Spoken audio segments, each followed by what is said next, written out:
Hi, everyone.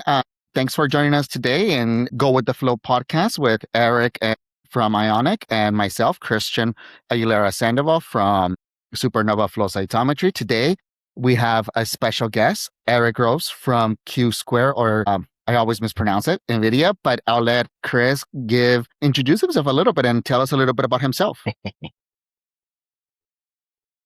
Yeah, sure. So Chris Groves and flow cytometry for a long time. I'm currently at IQVIA, which originally started as Q Squared Solutions and then became IQVIA a few years ago. I've been at the company for 5.5 years.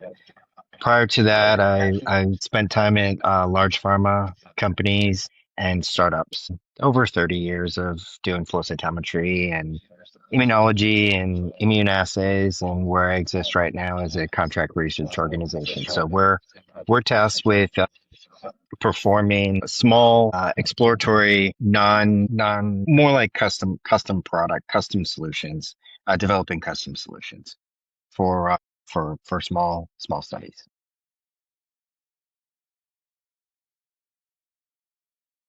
Cool. Thank you, Chris. Thank you for sharing that with us. So, like we've done before, it's totally unscripted. So why don't we just start chatting flow? I wanted to ask you guys if we could start with, well, at least I don't know if you guys have any questions, but I was wondering if you guys have any comments on the recent news about the new publication with 27 colors, but only using 3 lasers for spectral cytometers. Do you guys see that as that we're still pushing more, doing more and more colors or more parameters with the colors we have rather than, moving towards validation or ensuring that what we have is already good to go before we start working on new things? Yeah, I saw that, but I haven't dove deep into it yet. I think it's a classic case, and it seems to always be the case. Like we saw at Cyto this year, where there was a presentation on a 60 color spectral panel of just trying to get the most parameters out of your cytometer as possible, which like for some people is great, right? Like these high flying academic institutions that are well funded and have the infrastructure to support it. It's great. But for most people doing flow, like I think we sometimes forget the average user. They don't need 60 parameters or even maybe 27 on a 3 laser. Like I think it's like you said, just trying to push the limit on the number of markers with less concern about the quality that someone else would implement that with, right?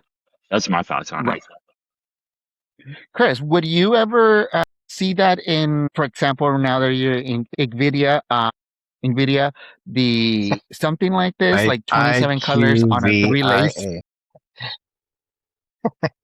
Yeah, IQVIA. no, Yeah. I don't think we're gonna do that. I'm in agreement with you, Eric, definitely, regarding the fact that these are largely would be academic labs doing this work, or they can receive blood samples from down the hall if it's from human studies or academic places with animal facilities on site. I think one of the challenges when you certainly look at clinical studies is what stage are you at in the clinical study? If it's discovery work, even in biotech and biopharma, you can employ larger parameter panels to kind of have a fishing expedition to search for biomarkers or biomarker combinations. But when you're in clinical trials, you really want to try to avoid that because you're asking a specific question that you want a specific answer for. And as you move, as you progress in the different stages in clinical studies, those flow assays get smaller and smaller and smaller. So, Right. Chris, where were you from what you just said? What would you think that do you think we should shift our focus as an industry, right, to something qualifying and getting the existing panels that we have and getting them standardized to be used across all users so we increase reproducibility? Or do you think that the needs and wants of academia and industry are still so far apart that maybe in academia they could still continue pushing the envelope that there's enough growth for that, whereas in industry, the focus is slightly different. That's a good one. I think the goals and the scope can be different, but I think that regardless of whether you're academic or industry or clinical studies or discovery, you still want to have a standardized machine that can guarantee longitudinal instrument performance on. You still want to be able to track instrument performance. You want to be able to get the best data out of it, out of your each experiment that you can.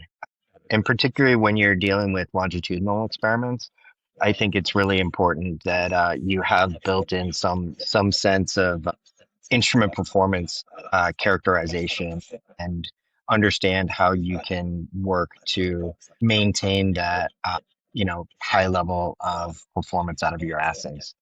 Otherwise, you're dealing with reproducibility problem.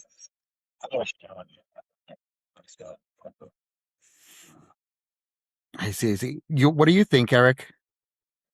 Yeah, I think my thoughts immediately go to like the data analysis side of things. I think it's first off in the experimental workflows, it depends, like Chris kind of said, it really depends on the use case and the question and the like purpose of whatever assay is being developed. That's where like the fit for purpose qualifications, people call them validations, come into play, making sure that things are right. Like in my experience, everybody has such a unique flavor of what they want in their panel that it's hard to get one panel that is validated and used across all kinds of different programs. Like you can get a backbone, right? And like validate a backbone and then have some drop-in markers that are pre pre-assessed to be able to work with that backbone. I think that's one way to get around some of the validation issues and like consistency. But then I also think of the data analysis, right? Like we all know that data analysis performed by two different people could give you two different results. So like how I'm curious to hear Chris's take on how you guys are getting around that factor of like performing data analysis, let's say on similar assays that are being used. Like how do you qualify and quantify any variability there to make sure that it's accurate, right? A couple of great points, Eric. Regarding the backbone panel, we some of my colleagues at IQVIA recently published an article in Cytometry with a team at Roche and Genentech who they were working with to develop a large backbone panel. In panels that you have the opportunity and ability to drop in and pop in and pop out subset specific markers. And I think that that is something that's very valuable as you look at the idea of run-in qualified or validated assays in clinical studies.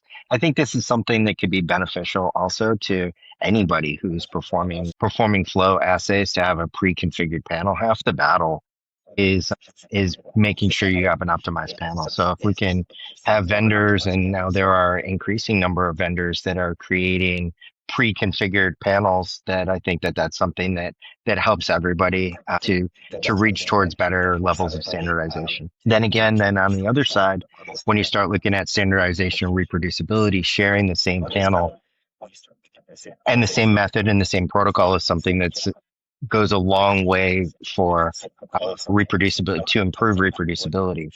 Now, then your question, Christian and Eric, I guess, was that you look at data analysis, and there have been numerous publications regarding data analysis variability that comes with different operators or different analysts. And that's why we're really trying to standardize around centralized data analysis. That's what we do at our company, and I know that that's probably what they do at a variety of different CROs, to centralize the analysis and provide oversight to ensure that anybody that is analyzing the data is doing it in the same way and with the kind of same kind of guidelines. Very cool. Chris, now that we're talking about analysis, if you don't mind me asking, and if you can't say, you can't say, right? But can you share with us what one is which is your current favorite analysis software? I know that Eric and I differ on this topic. I think he has already a favorite. I have one due to biases from prior employment. But how about you? Do you Mhm. have a favorite, or you just see them as tools and you're like, you know what, each of them has a plus and minus, and I like using this and that. Yeah, that's definitely the case. So when I first started doing flow, I mean, we were using was this list view software. I think that was from a Kevin Becker company, Phoenix Flow from Phoenix Flow. I think it was called ListView. Then I started using WinList, which is it's a Verity software house. The guy's up in Maine, and that was really good for very simple analysis for just pumping out phenotypic data. And then shortly after, then I got into FlowJo and was utilizing FlowJo because of the benefits that it had. That it was fine that finally there was a software package that you could get that would do everything. Back in the day, you had a phenotyping software package, and you had a cell cycle software package, and you had a calcium flux software package, and you had a cell cycle package that were you all had to buy different computer, or you had to buy different software for each one. And FlowJo was really the first that integrated all those different kind of modules for analysis and gave a lot more power to the people that were performing the analysis.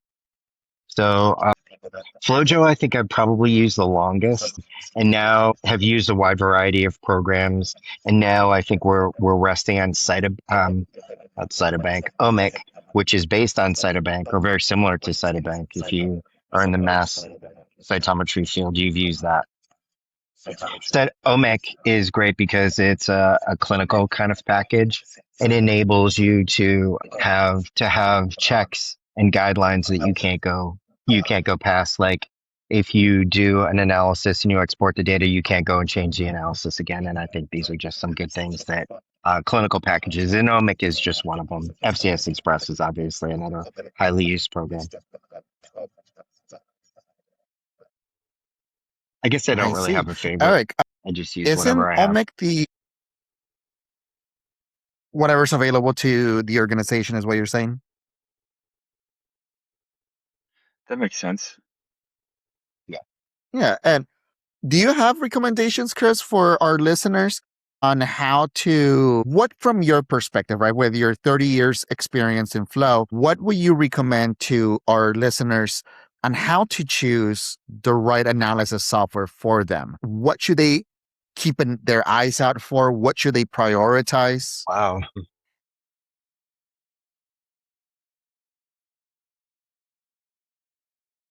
Yeah, that's kind of hard.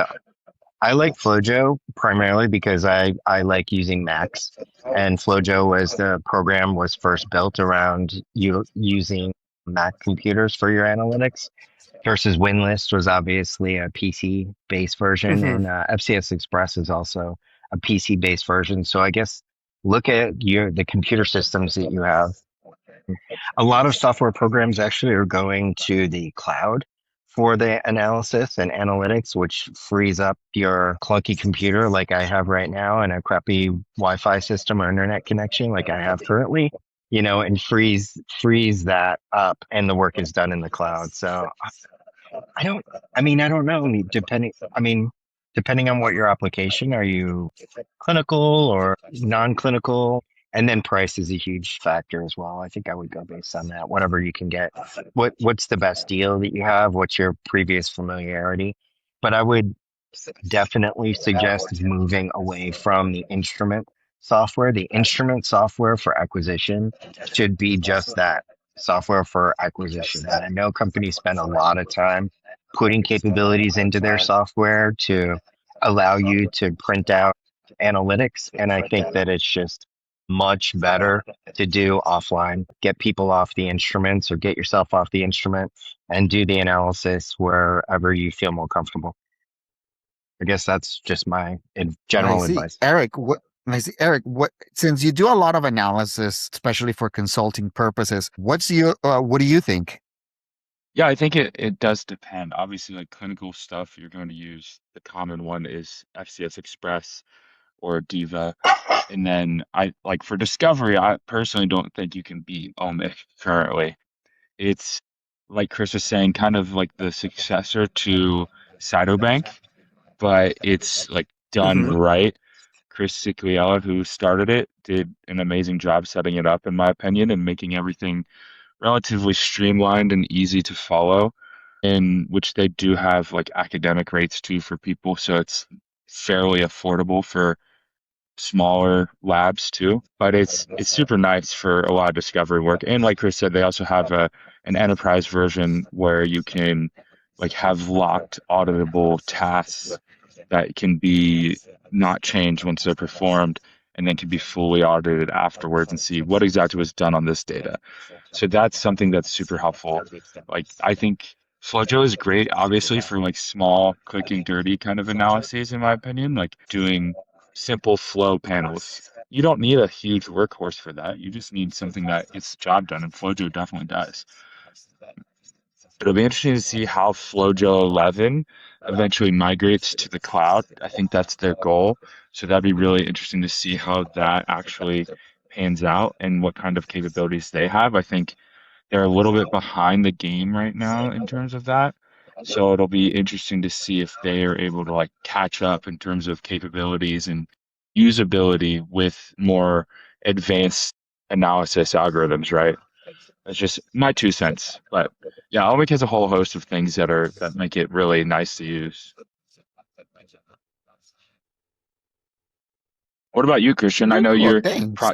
you come from a Flojo background, so do you still use that as your primary tool when you're playing with stuff? Yes, I still use Flojo as my primary tool. To be honest, I'm very familiar with the workflow, and it also helps that if I run into an issue, that I'm able to reach out. I think one of the features that have always really impressed me with Flojo is not necessarily the features within the software, but rather the people as part of the organization. That I reach out and I'll have help almost right away, right? They take less than a day to get back to me, if not a couple hours, and then it's their help is always on point. So I really like the customer support that I found in other software somewhat lacking. That you it's not very personal. You get sort of like templated responses, or they send you a link to their manual and or a link to a video, which I'm not exactly the most fan of. So I do appreciate that human touch or the personal touch that Flojo tech support has. Hmm. And then the FAS is that they're always just great and fun to talk to, like John or Veronica, Siri over in Europe. That they don't just say, "Oh, that's not my territory." They'll still answer if you reach out to them and offer more than the help you might need. So that's why I still prefer Flojo. Not as because I do think, like you guys have said, it may be falling a little behind on the some of the capabilities that the competitors have, but I still think in terms of support they far outpace the competition. They still do, the visits to all the site licenses. They do workshops. They do this, they do that. So I think you have easier access to them. But there are some things that it still can be done, like the cloud issue, unless they've changed it recently. There's still the issue of dealing with very large data sets that, it may have trouble saving or crashing depending on your own laptop. So there's still some kinks in there, but, I think I'm still biased, but yes, I still prefer Flojo, but I've seen the quality of omics that it definitely makes it easier, especially if you're doing something clinical workflow analysis. Although I'm still very skeptical, and that's probably just me being old about saving data on the cloud. I don't know Mhm. how comfortable I feel with that. That's Chris, fair. you mentioned that Yeah, but you guys are working with things with clinical and stuff. How does mhm. how does a CRO business look at that topic? Right? Is Yeah, it's you huge. saving it on the cloud or not? Mhm. Yeah, it's huge. and I think that, any software package you're going to have to validate. So if there's something that, the software you does or requires from your networking system or your IT kind of strategy management and administration, that you're going to have to qualify it. So I know that's what we did. And there are lots of checks and balances and protections for people's data in the clouds. And I know that there's pretty heavy encryption that goes into it, way beyond my capability. Right. I see. Very cool. Yeah, I know they're And like SOC 2 Type 2 compliant and ISO 27001. And the main reason, just I knew that from a while ago, but I've also been in this cybersecurity compliance thing, which is probably long overdue for me, honestly, but it's a good thing to get under. And like Chris, a lot of it is very Greek to me. But my understanding is it's kind of like a dependency of, oh, they claim that they're SOC 2 compliant, so we reference their SOC 2 report and their like trust service criteria saying that they're compliant and secure and have all these processes and stuff. And then we also have our processes to prevent any cybersecurity issues from happening. And there's just like a whole bunch of policies and criteria that govern that aspect of things. I see. Since we're a little bit on this, it's a little tangential, but let me ask you guys if you would say that you had the ear of, back then BD, now Waters, Cytec, Omics, and all these manufacturers, and you could give your 2 cents and they'll implement. What would be your top one priority right now? One for hardware and two for software. That's a good question. Oh,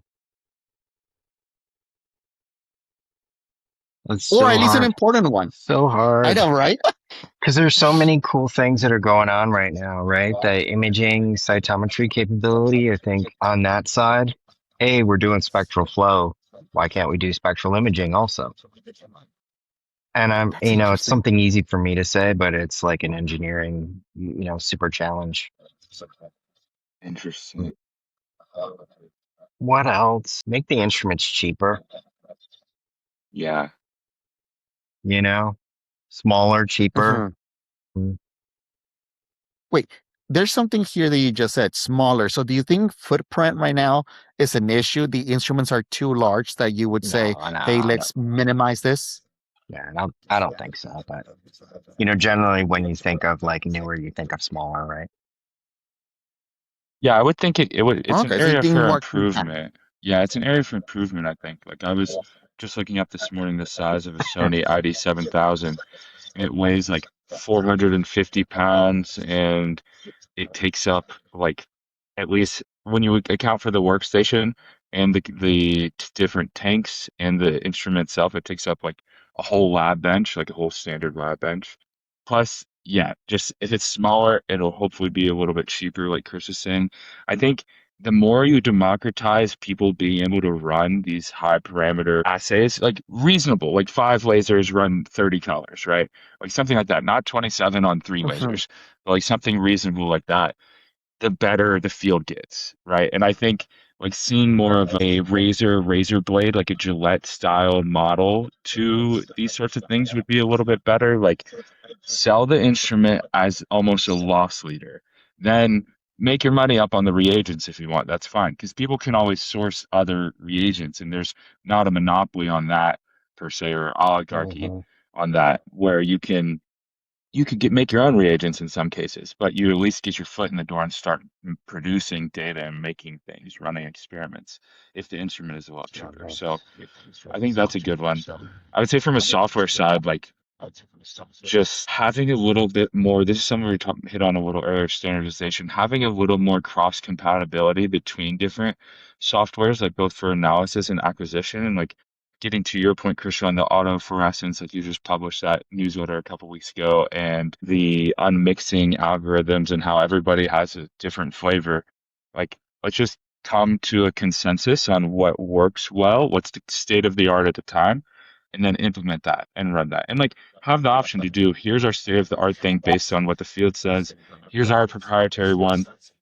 Do which one you want, but at least give the option to where almost everything has one standard post-processing workflow. Because that's where things get messed up in terms of reproducibility and cross-instrument compatibility too, is like you just have different settings. And as you all know, like if you change even just a scaling setting a little bit differently on one versus another, that's going to cause you to have a different look at the data and it's going to potentially impact the results. So something along those You lines. just open a whole can of worms with scaling.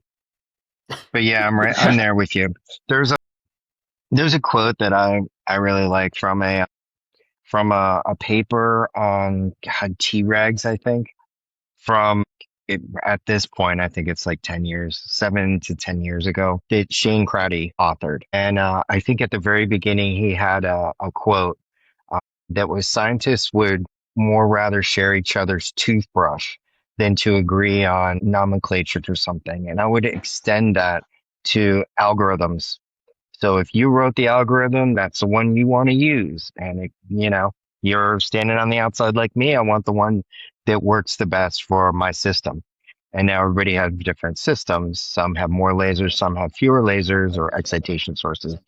What different types of detectors, what's the best for your system may not be the best for mine or somebody else's. So I think that's a confounding factor. But I agree with you. I think it would be great Right. if we could just, you know, harmonize on something. Well, now we have our future president-elect for Isaac that it's championing SoCap for standardization. I think he's actually the keynote speaker at some coming conferences, pounding the pavement on trying to get people to agree on nomenclature. I think before we even get to algorithms, right? Because, like you said, Chris, if people are possessive just about the nomenclature, Mhm. imagine the battle we're going to get into when we tell everyone no, use the same algorithm, even though it Mhm. makes sense, right? From a user's perspective, but I can see the point of the manufacturers that they want to be able to get more of the pie and say, well, if you want to continue doing more things, you have to use our our own technology because that's what recognizes X, Y, and Z instead of jumping between different brands. And but as a user, I think that creates unnecessary artificial barriers towards reproducibility. I don't know. What do you guys agree or I don't know. I mean, yeah, I don't I know. I guess would I would say, say one of the go things ahead, with Chris. reproducibility. Yeah, go ahead. Go ahead, Eric. Go ahead. Go ahead. I guess one of the things that I would say regarding reproducibility is again utilizing the same protocol, the same floor combination, regardless of what instrument you're doing. I think one of the things that we're going to see coming very, very near in the future is that it's not the biology, it's the measurement and and whether we're standardizing or not, right? So I think we need to be standardizing to a universal or a traceable fluorescent standard. It doesn't have to be necessarily for every floor, I don't think, but more is probably better. But definitely when you convert data, and you'll see that when you convert data to reference standards, you're going to reduce the variability dramatically. And that's going to be we've always thought that there's these differences we see when Bill Telford publishes a new paper with a different laser and how those new lasers excite floors better, like PE. We're using blue light and then we're using green light and then we're using yellow green light. And when we use yellow green light compared to blue light, there's a dramatic increase in sensitivity and resolution because you're hitting the absorption max more of the floor, so you get better signal coming out of it. Different instruments utilize different detection capabilities, which have more or less sensitivity or resolution. There are different electronic processing, 18-bit, 20-bit, 14-bit, 12-bit, whatever we were used to use back in the day, 10-bit. You're getting a lot better scale and you're getting a lot better resolution. Um, I think what we need to do, but what happens is, I think what we're going to see is that we're going to need to go towards standardization and conversion kind of our data to fluorescent standard, and then you're going to reduce variability dramatically. But again, you still have the same panel. If you're using different panels, you could still run into problems that have yet to be explored. Yeah, that all Sure. makes a lot of Eric? sense, and it just brings to mind like all those things that need to happen that you laid out, Chris. Kind of call to mind like the this quest for the AI like frontier model for cell biology or for cytometry.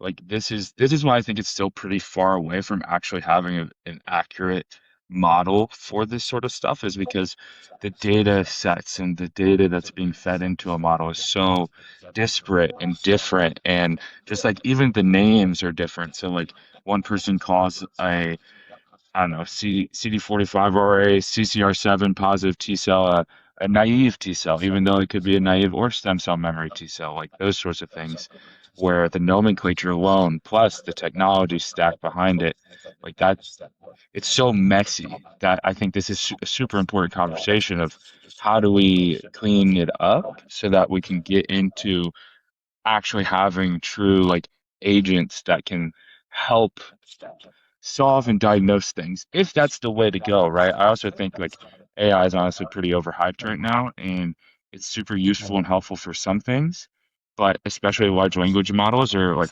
maybe not the best use case for this really messy non-verbal world that we live in. But they're good with True. math. Computers are good with math. That's true. Um, and I think this is for from the analytics perspective, we need to have good training sets of data. And I think that, when we were at we were at Cyto, and we're here from Lily Wong from the National Institutes of Science and Technology, and Paul DeRosa from NIST as well, talking about the instrument mean fluorescence intensity, which we consider like a value of expression, brightness, or greater or less in terms of binding capability capacity, I guess. That's intrinsic to the instrument. So whatever mean fluorescence or median fluorescence intensity you have on your instrument is going to be different if I use a different instrument. Mhm. Right. So we need that's one of the key things that come from standardization instead of, 2 to the 5 or 2 to the 8 or 2 to the 2nd or 2 to the 3rd. You have a value. And I think that that's kind of one of the things that NIST is trying to head towards and pioneer. And this is a lot of work Steve Rivetto started a number of years ago, Mario,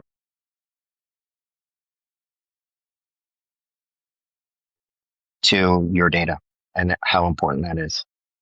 Might have to kick my video off again. Yeah, we lost you for a second, but I was go ahead, I was like Christian. with your talk, what you were saying, Chris, in the presentation at Cyto with Lily and Laura. There's Andrea, right, from iHead, her company iHead, and I think she's also doing amazing work in conjunction with NIST to do what you just described. And I think she has some really interesting software for analytics. I'm really excited to see that it actually, comes out to the public and it's available. I actually don't know if she's made it available yet. No, I I have don't think not. so.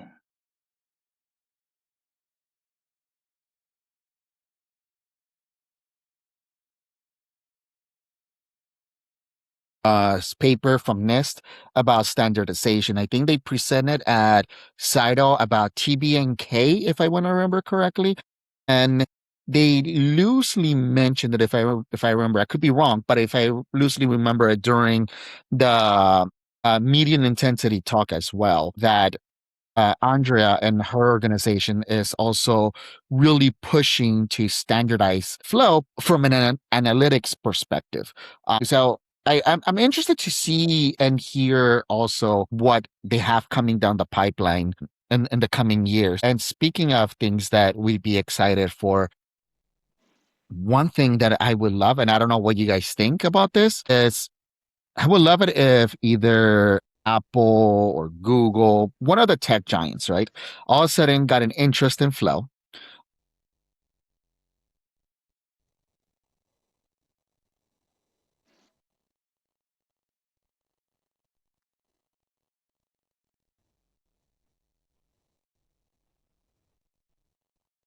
All flow is are just coordinates of where events Yep. appear. So why can't we develop an algorithm that analyzes these coordinates and gives us automated gating? If they've been able to do facial recognition and do so many other amazing things, I don't see how they couldn't tackle this problem. But again, it's a little pie in the sky because we need big tech to all of a sudden look at our niche.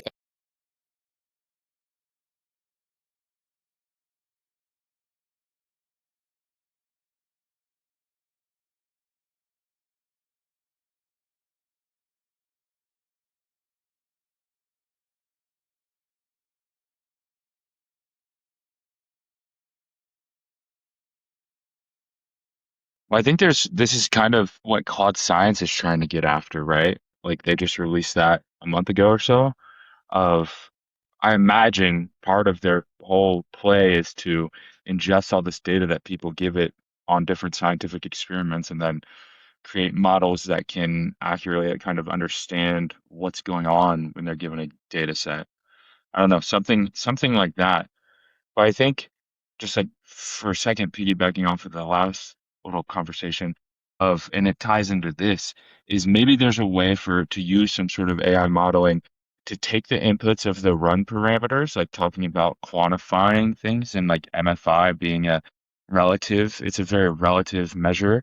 Like finding a way to say, let's plug in the titration values of what we stained with a given sample at for a given marker, the floor and the antibody clone, and then the instrument settings, along with the MFI readout to give us something like molecules per cell or molecules per event of a certain marker. And then it would account for you have this instrument, I have this instrument. They detect a little bit differently, but we know based on that and how they detect, you can get an actual quantity of the molecules per marker, which like there are some ways to do this manually and you can do it, but it's tricky and it takes some work. So I wonder if that could be a good application for this AI standardization kind of initiative. I'm going to agree with you there, Eric. I think that you're hitting the nail on the head with the standardization to traceable fluorescence units. And I think from an AI perspective, Christian, maybe we don't need one of these big guys to do something. The power's in your hands. As we learn more about how to utilize AI modules, and as they continue to grow, maybe we can just create our own packages. You know?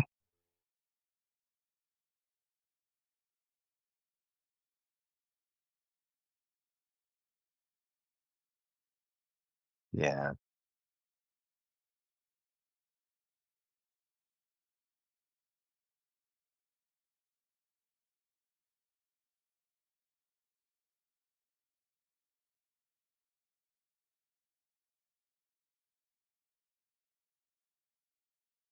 Uh-huh.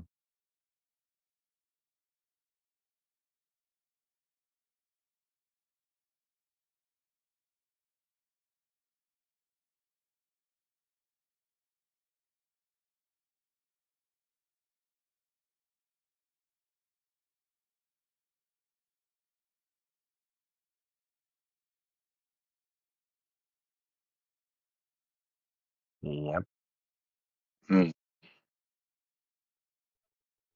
I think it's I think it's coming.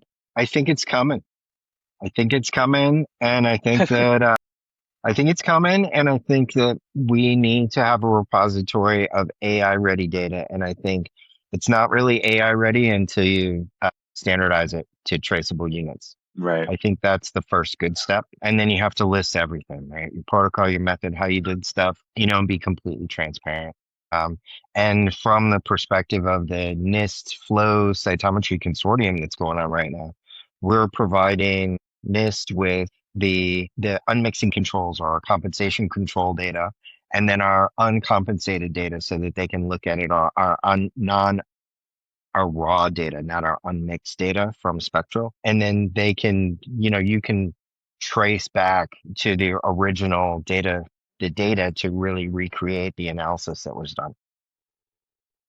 So there's a lot of nuances there, right? When people do compensation, you're tweaking it a little bit. Like with my unmixing, I know I'm tweaking it because when I ran my unmixing controls, unfortunately, I had a little bit of carryover from the previous sample when I was running these tubes. And I know that there's some aberrant fluorescence that's crept in there. So you got to do a little time gate, and you can't do that in the unmixing software at FlowJo. I mean, not FlowJo, SpectralFlow, unfortunately. So I have to go back and do some tweaking.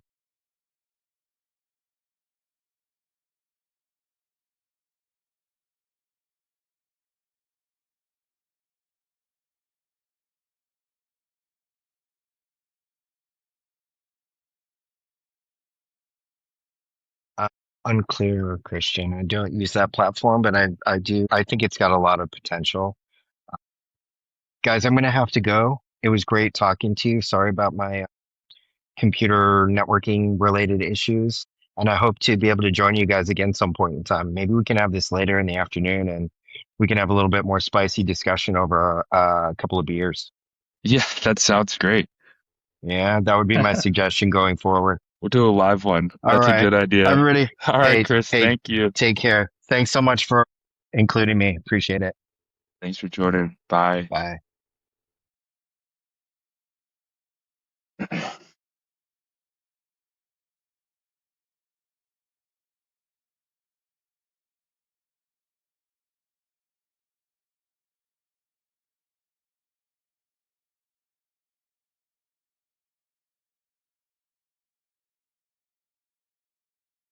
Yeah, for sure. Go for it. We'll give a little teaser here.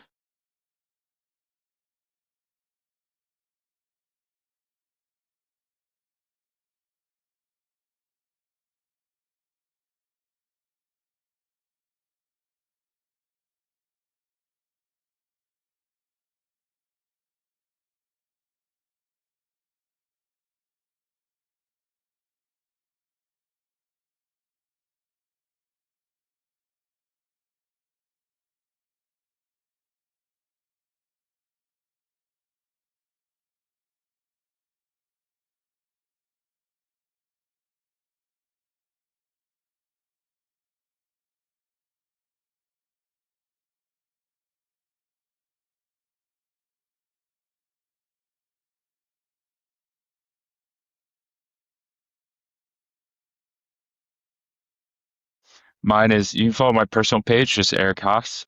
And like Christian said, yeah, let us know any comments, anything like that. I'm also curious. I'm gonna hopefully we'll be able to pick your brain on kind of that ending discussion we had with Chris of is there a way to feed in different settings and values units to get out a quantifiable expression number? I imagine Fluorofinder might be very well suited to help do something like that if since they know kind of which markers with which floors and which clones and how they kind of express. Like that's kind of their whole MO. So I bet they would have potentially a good reference point for some of that.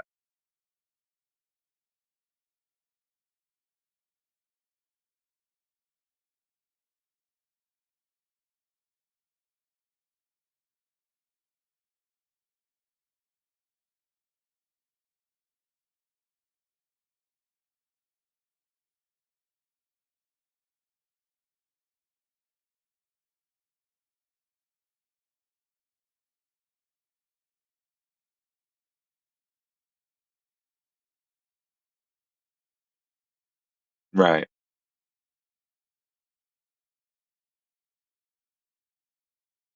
They're different.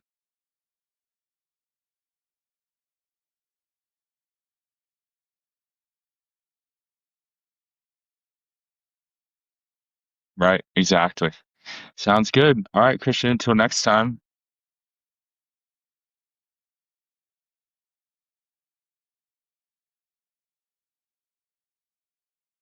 We try to do this every 2 weeks, so every 2 weeks expect something from us. This one will be live this week of August 10th. So the next one is the 2 weeks from now, so it should be August 24th. I think we should have a post this next episode ready to go.